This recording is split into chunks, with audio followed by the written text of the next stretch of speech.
बिस्मिल्लाहिर्रहमानिर्रहीम, अस्सलाम वालेकुम। Computer architecture lecture number 28, cache memory. Okay, cache since हमने पिछले लेक्चर में देखा था कि आपके पास मेमोरी की सबसे ज़्यादा सीपीयू की क्लोजेस्ट मेमोरी है, that is basically cache memory, जिसमें आप डाटा को एक्सेस कर सकते हैं। ठीक है, तो लेकिन कैशे में इशू ये होता है कि आपके पास साइज़ इतना बड़ा नहीं होता कैशे का। ठीक है, आपने कैशे में सिर्फ वो वाला डाटा प्लेस करना होता है जो न्यू फ्यूचर में आप जिसको एक्सेस कर सकते हैं। अब ब्लॉक साइज कंसिडरेशन है क्या? कैशे में आपके पास यूनिट जो होता है ना मेमोरी का, वो है ब्लॉक। जिस तरह आपके पास हार्ड ड्राइव में या रजिस्टर्स में आप वर्ड को एक्सेस करते हैं, मिप्स का एक रजिस्टर जो होता है वो 32 बिट का होता है। जब आप मिप्स में रजिस्टर को एक्सेस करते हैं जो कि 32 बिट का है, जब आप कैशे में डाटा को एक्सेस करते हैं तो वो एक ब्लॉक होता है। ठीक है, हर कैशे का साइज भी डिफरेंट होता है डिपेंडिंग अपॉन योर सीपीयू। आपके पास जितना सीपीयू होगा उसके अकॉर्डिंग आपके पास कैशे का साइज भी वेरी करेगा। ठीक है, अच्छा, अब ब्लॉक साइज कंसिडरेशन है क्या? Larger block should reduce miss rate. जितना बड़ा आपके पास ब्लॉक होगा उसमें आपके पास कम चांसेस हैं कि डाटा आपके पास मिस हो। इसका मतलब ये है कि ज़्यादा आपके पास बड़ा ब्लॉक होगा तो बहुत ज़्यादा डाटा आप प्लेस कर सकते हैं, लेकिन सिंस अगर आपके पास ब्लॉक बहुत बड़ा हो रहा है, इसका मतलब है कैशे का साइज इंक्रीज हो रहा है, this is not a cost effective. ये फिर कॉस्ट का कंस्ट्रेंट आ जाता है आपके पास। हमने कैशे, आपके पास कैशेज होती है वो सबसे कॉस्टली मेमोरी होती है। ठीक है, हार्ड ड्राइव आपके पास इतनी एक्सपेंसिव नहीं होती। हार्ड ड्राइव आपके पास जीबीज में भी अवेलेबल होती है, वो इतनी एक्सपेंसिव नहीं होती। कैशे आपके पास ऑल दो बहुत छोटी सी होती है लेकिन वो एक्सपेंसिव होती है। क्यों? क्योंकि वो सीपीयू के क्लोजेस्ट होती है, या इवेंचुअली आप ये कह लें वो बेसिकली सीपीयू की मेमोरी होती है। ठीक है, अब लार्जर ब्लॉक्स शुड रिड्यूस। जितना बड़ा ब्लॉक होगा उसमें स्पेशल लोकेलिटी, इसका मतलब है ज़्यादा से ज़्यादा आप नियर फ्यूचर का डाटा प्लेस कर सकते हैं, but in a fixed size cache. लेकिन ये कहाँ होगा? अगर आपके पास कैशे का साइज फिक्स्ड है। अगर कैशे का साइज फिक्स नहीं है, larger blocks is equals to fewer of them, more competition increase make size. जितना ब्लॉक का साइज इंक्रीज होता जाएगा उसमें आपके पास ऑप्शन ये है कि मिस रेट कम होता जाएगा, स्पेशल लोकेलिटी इंक्रीज होती जाएगी, लेकिन आपके पास नंबर ऑफ ब्लॉक्स इंक्रीज होते जाएंगे। ठीक है, अच्छा, अब larger miss penalty. Miss penalty किस केस में अगर होती है? Can override benefit of the reduced miss rate, early restraint and critical word first can help. Okay, cache miss on a cache hit. Cache hit का मतलब ये है कि आपने कैशे में कोई एक डाटा सर्च करें उसके ब्लॉक में और वो आपको डाटा अवेलेबल हो गया है।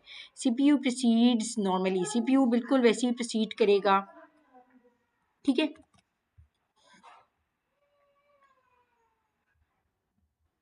Okay, cache Mrs on cache hit, CPU proceeds normally.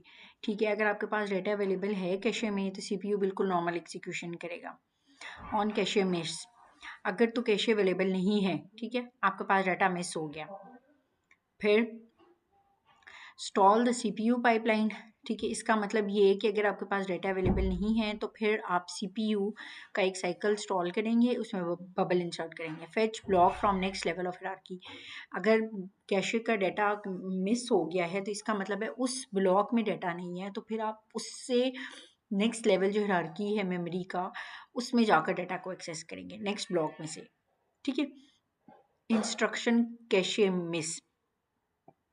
अच्छा, अब अगर इंस्ट्रक्शन का मिस हो जाती है, कैशे इंस्ट्रक्शन ही अवेलेबल नहीं होती कैशे में, तो फिर क्या होगा? ये तो हम कह रहे हैं ना डाटा अवेलेबल नहीं है, तो फिर आप नेक्स्ट लेवल में चले जाए मेमोरी की और वहाँ से डाटा एक्सेस करें नेक्स्ट लेवल ऑफ हियरार्की में से।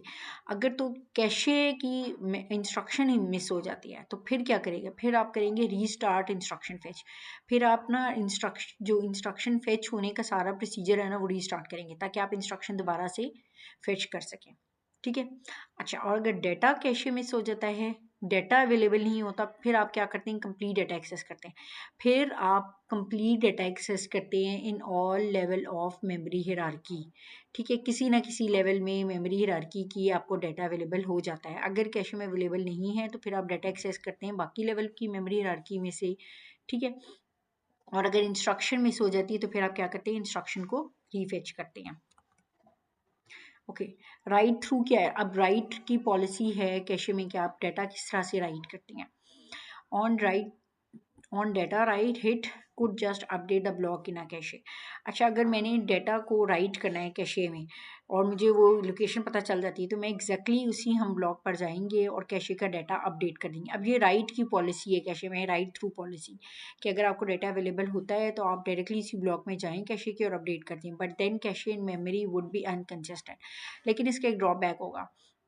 वो क्या कि कैशे में आपके पास डाटा अपडेट हो गया होगा लेकिन मेमोरी में आपके पास डाटा अपडेट नहीं हुआ होगा. दोनों का डाटा अनकंसिस्टेंट होगा. ठीक है, इसका मतलब है दोनों का डाटा जो है ना वो कंसिस्टेंट होना चाहिए, सेम होना चाहिए. अगर आपने कैशे में डाटा को अपडेट किया है तो आप मेमोरी में जाकर भी डाटा को अपडेट करें ताकि दोनों में सेम टाइप ऑफ डाटा रहे. Right through also update memory. अब राइट थ्रू जो करता है वो मेमोरी में भी अपडेट करता है as well as in cache, but makes write take longer. लेकिन अब अगेन जब मेमोरी में भी जाकर ये राइट कर रहा है तो फिर इसको बहुत ज़्यादा टाइम लगता है. इसका मतलब है राइट जो है कैशे में अगर आपने किया है कहीं भी तो वो राइट थ्रू की पॉलिसी मेमोरी में जाकर भी अपडेट कर रही होती है डाटा. अब जब मेमोरी में जाकर डाटा को अपडेट कर रही होती है तो फिर उसमें बहुत ज़्यादा टाइम लग रहा होता है. ठीक है. अच्छा, अब इसके सोल्यूशन क्या है? Right buffer.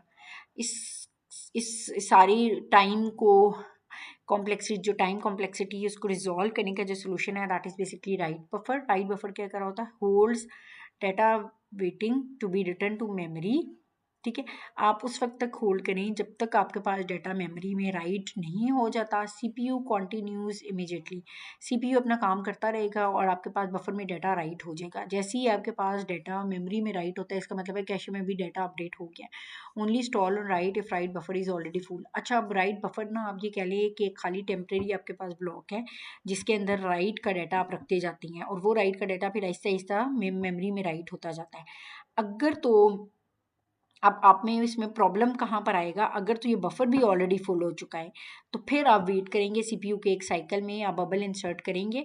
ठीक है, एक पूरा साइकिल आप वेट करेंगे. अदरवाइज आपकी इंस्ट्रक्शंस एग्जीक्यूट होती रहेंगी और सीपीयू का जो कैशे का डाटा अपडेट हुआ है वो मेमोरी में राइट हो जाएगा. अच्छा, अब राइट बैक क्या है? Right back alternative on data write hit, just update the block in a cache. Keep track of whether each block is dirty. When a dirty block is replaced, write it back to memory. Can use a write buffer to allow replacing block to be read first. अच्छा, अब ये alternative है right through के. इसमें क्या कर रहा होता है कि आपके पास मेमोरी में भी राइट कर रहा होता है. अब ये मेमोरी में राइट कर रहा होता है तो ये राइट बफर ऑलरेडी यूज़ कर रहा होता है. अब वो राइट बफर क्या करता है?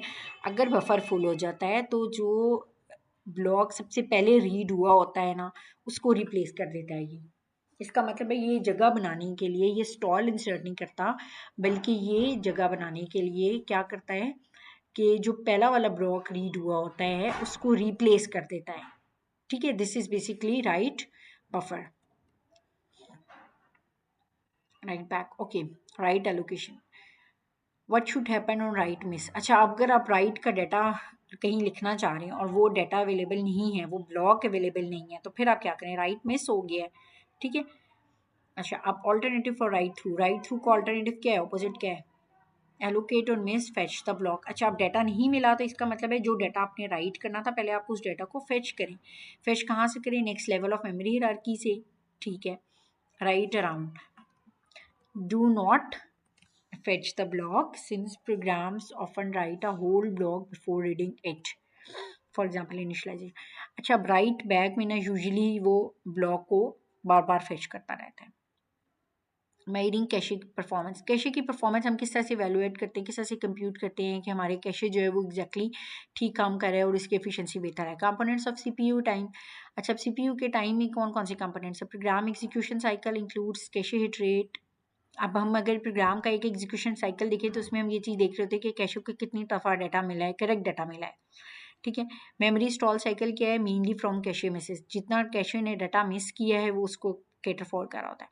With simplifying assumptions, memory stall cycles is equals to memory accesses over program into miss rate into miss penalty. इसका क्या मतलब है? मेमोरी का स्टॉल साइकिल किस चीज़ पर डिपेंड कर रहा है कि एक प्रोग्राम में मेमोरी को कितनी दफ़ा आपने एक्सेस किया है, इनटू कितनी दफ़ा आपने डाटा मिस किया है, इनटू मिस पेनल्टी कितनी है कि आपने डाटा अवेलेबल था लेकिन आपने ठीक तरह से डाटा को कंसिडर नहीं किया. इज इक्वल्स टू इंस्ट्रक्शंस और प्रोग्राम के, प्रोग्राम में कितनी इंस्ट्रक्शंस हैं इनटू मिसेस और इंस्ट्रक्शन, एक इंस्ट्रक्शन में आपने कितनी मिस किए हैं डाटा को इनटू मिस पेनल्टी। ठीक है। रिप्लेसमेंट पॉलिसी, रिप्लेसमेंट पॉलिसी की क्या है, डाटा में आपने किसी ब्लॉक को रिप्लेस करना है। Direct mapped, know choose, direct mapping क्या होता है, 1 to 1 है, एक ब्लॉक को दूसरे ब्लॉक से आप रिप्लेस कर सकते हैं। ठीक है। अब इसमें जो सबसे इंपॉर्टेंट टेक्निक है that is basically least recently used, LRU, choose the one unused for the longer time. जो कैशे में डाटा बहुत देर से यूज नहीं हुआ, आप उस ब्लॉक को रिप्लेस कर दें नए ब्लॉक से। This is basically least recently used technique. Choose the one, उस ब्लॉक को चूज करें जो कि यूज नहीं हुआ बहुत टाइम से। Simple for 2 way, manageable for 4 वे। अच्छा, ये 2 वे एंड 4 वे ना मैपिंग की टेक्निक्स है आपके पास। Gives approximately the same performance as recently used for high associativity.